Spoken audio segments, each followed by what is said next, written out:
Yeah, Wow. on the right-hand side. Ja! Wauw. Oh, nog één. Wow. Gewoon recht onder het treinspoor. Wauw. Echt een mooi dier.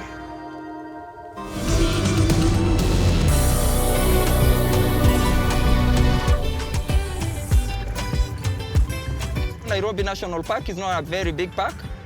It is fenced in 3 dimensions, but the southern part is not fenced, which allows the migration of all animals.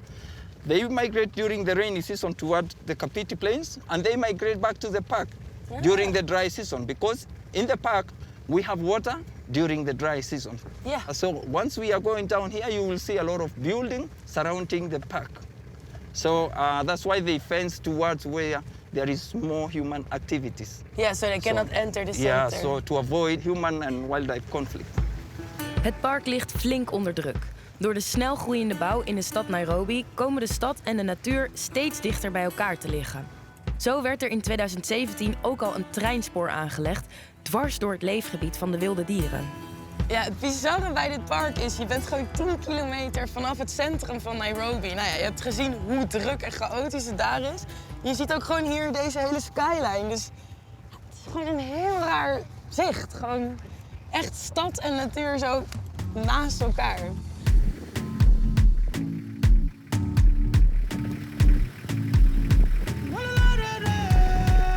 So we have hippos there, as you can see. Ja, ja, ja. Wow, Have a lot now of I can hippos. see them really close. Yeah, it's a herd of hippos there. Group. Ah, wow. Yes.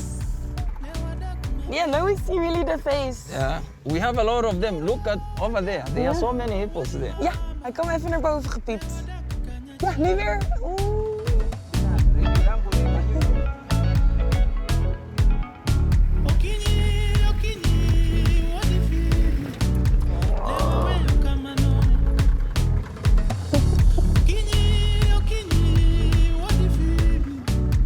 And how many lions are there approximately in this area? More than 15 prides. Okay. The groups of lions call it a pride. A pride. And has it ever happened that a lion went into the city center of Nairobi? Yes. Yeah? Yeah. That is, yeah, Wow. on the right-hand side. Ja! Wauw. Oh, nog één. Wow. Gewoon recht onder het treinspoor. Wow. Echt een mooi dier. We call it a tower of giraffes.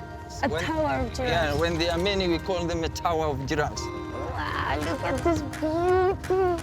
Zo mooi hoe die beweegt. Echt vet. He's looking at us. Yeah, because they have a very good sense of hearing, even if not smell, hearing. Hearing. Yeah, even if you whisper. Giraffe. Yeah, they will hear you. Hallo cutie. Hoe gaat het met jou? Ik vind het gewoon zo lief. Ik weet niet, ik ben gewoon aan het smelten hier. Doe het hoofdje ook. Hallo. Zo, dat staartje zo. I have heard we have some lions that are walking, so we are trying to see whether we can find them before they get into the bushes. Oké. We worden warmer.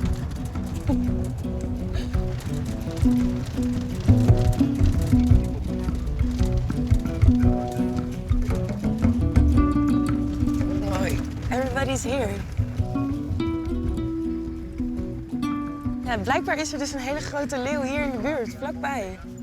Word ik wel deze beetje zenuwachtig. Oh, is dat hem? Ja, hè? Are you seeing it? Yeah, I think so. Oh no, it's an impala. You see where the giraffes are facing? Mm-hmm. That's where it should be lying there. Ah, because they're also watching out for him. Yeah. They see your eyes. You're constantly like checking everywhere. Huh? Oh yes, anything can come out from the forest. You know, you have not to just concentrate on one area. I think the lion has gone. Huh? I can also see the impalas down there. So They're too relaxed. yeah, they are too relaxed. And the Masai people, they are originally like cow herders, right? Yes.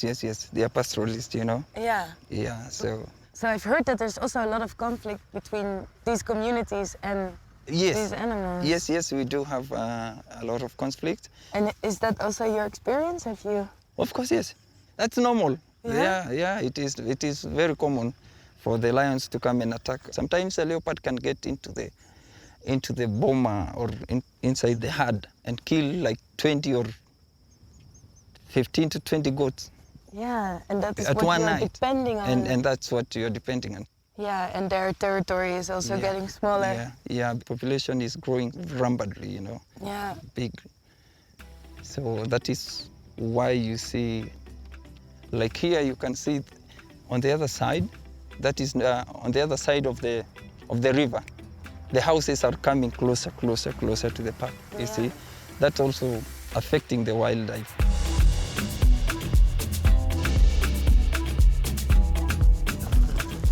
Neushoorns. Oh, deze zijn echt heel dichtbij.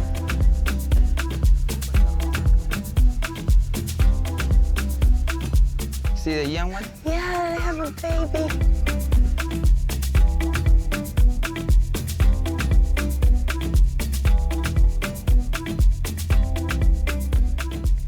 This is a black rhino. You look at the shape of the mouth. It's totally different. The white rhino, the mouth is very wide and the lips are like a square. Ja. And the lips of the black rhino is prehensile. Dat is het verschil voor mij. Die black rhino kijkt zo. Oh nee, andere kijkt zo.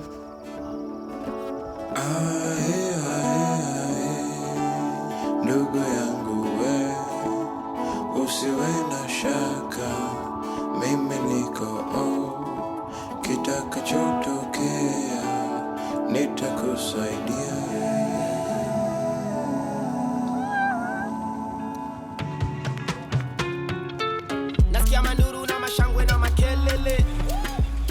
Mijn volgende stop is de plaats Kitengela. Net als Nairobi aan de rand van het Nationaal Park. Maar dan aan de kant waar geen hek staat. Ja, ik vind het dus wel echt heel druk hier en we vallen heel erg op. Maar in Nairobi vallen we ook op, maar hier is het wel echt... Iedereen zit echt zo. Wat komen zij hier doen? Hey, hallo. Ja, en echt gewoon weer overal waar je kijkt, alleen maar jonge mensen. Zeg maar echt moeilijk om iemand boven de 40 te spotten. Good vibes now. Let's go on top. Good vibes now.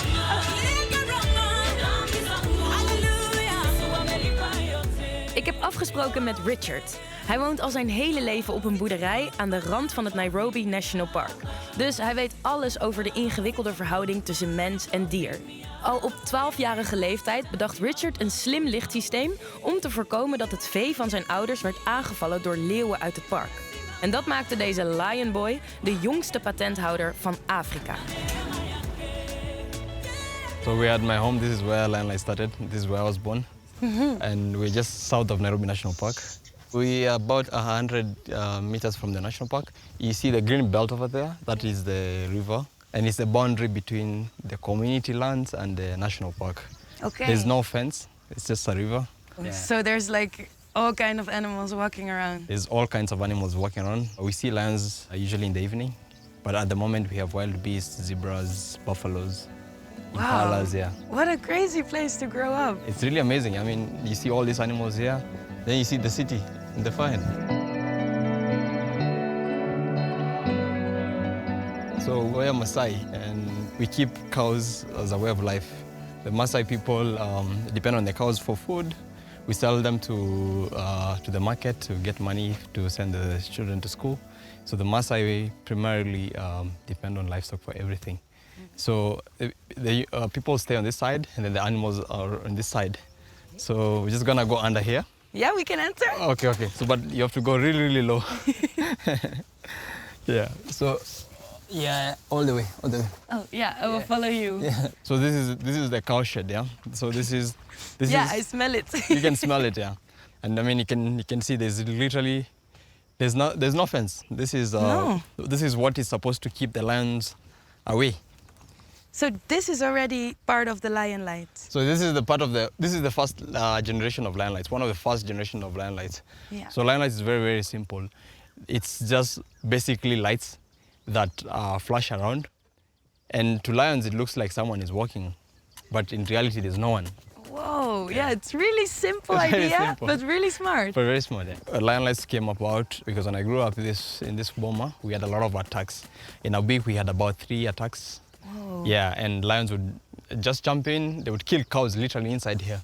And for Masai, it's really, really disastrous because Masai, as I told you, like depend on cows for everything. So when we find a cow killed here, the people are really hungry. The community, they come together and they go for lion hunt. And many lions have been killed here. It came at a point where it was really needed because at that time we were facing the biggest conflict around this community. We had about 6 lions that were speared, one in one attack. So I just wanted to show you the first prototype of lion lights. Oh, whoa, the original. The original one. This is the first lion lights. Oh, really? Whoa! I was already checking, like, what is this house? Yeah, so this is like 12 years old. 12 years old. This is the first lion lights that I put around. Yeah, so we have a solar cell here that charges a battery that is inside here. So this small machine makes sure that the light isn't continuously continuously on, and it's just not going on and off. It's very random. Yeah. Because the more random they are, the more unique they look to the lions every time. Because you can't have just an on and off light. Because lions will eventually get used to it. Really, they're so smart. Then they'll know, like, this is not a real human. Oh, they will learn. They will learn. Crazy. Yeah. I mean, it's much smaller now. The whole system now is like this small. So, I mean, this is how everything started. But you thought of this like around 12 years old, really? Exactly. As a child? For me, the biggest challenge was not even the age, but like the resources from this community. I mean, coming from a Masai community, this is not expected. You're expected to grow up and be a herder, look after the animals. And how did the people react when they saw you working on this? Like, could people understand what you were doing? I guess my parents in the early ages, they were very fed up about me because I was breaking a lot of things. My mom bought the first radio we ever owned in my home, and I took it apart the second day. No way! Yeah, for real. Well, I just really wanted to see what was inside, you know? Yeah, but now they get you, right? They don't. No? They still don't understand me. Yeah. Yeah. Oh. Okay. Let's put this. And where are the cows now? Oh, the cows are out grazing right now. Yeah. They'll come back in the evening.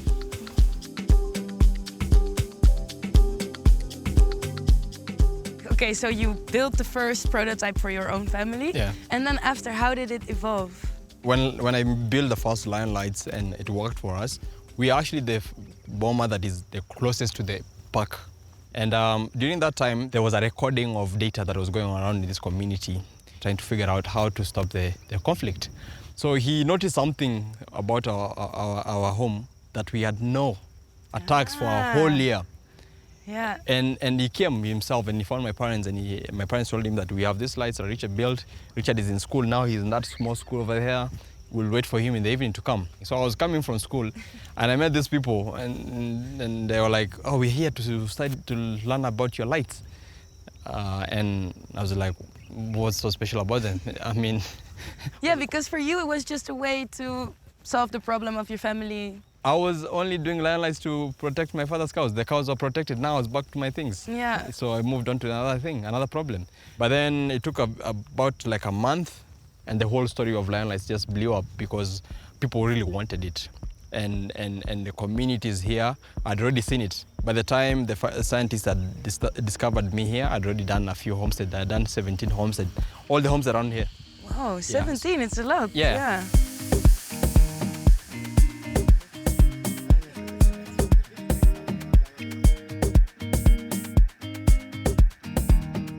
Dankjewel voor het kijken. Tot de volgende keer.